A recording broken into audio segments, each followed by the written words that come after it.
Hello everyone, today I want to share what I believe is the most effective way to reach maritime students about sexually transmitted disease or STDs. Firstly, interactive learning is key.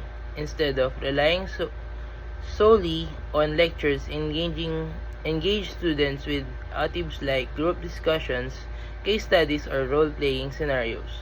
This makes the learning experience more relatable and memorable. For instance, presenting real-life situations the seafarers might encounter at ports can make the topic more relevant to their future careers. Secondly, visual and multimedia tools are incredibly impactful. Use videos, infographics, or animation to explain how STD are transmitted, their symptoms, and prevention methods.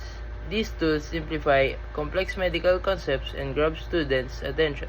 Third, practical demonstrations can enhance understanding. For example, showing how to properly use a condom or providing a step-by-step explanation of the importance of regular health checkups can make students more comfortable discussing and practicing safe behaviors. Lastly, create a safe and open learning environment. Encourage the student to ask questions without fear of judgment. Open conversation about relationships, cultural practices, and real-world challenges at sea can foster awareness and accountability.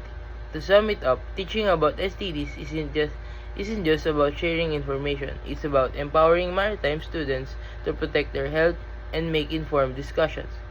Let's ensure that our future seafarers are well prepared for the challenges they may face at sea. Thank you.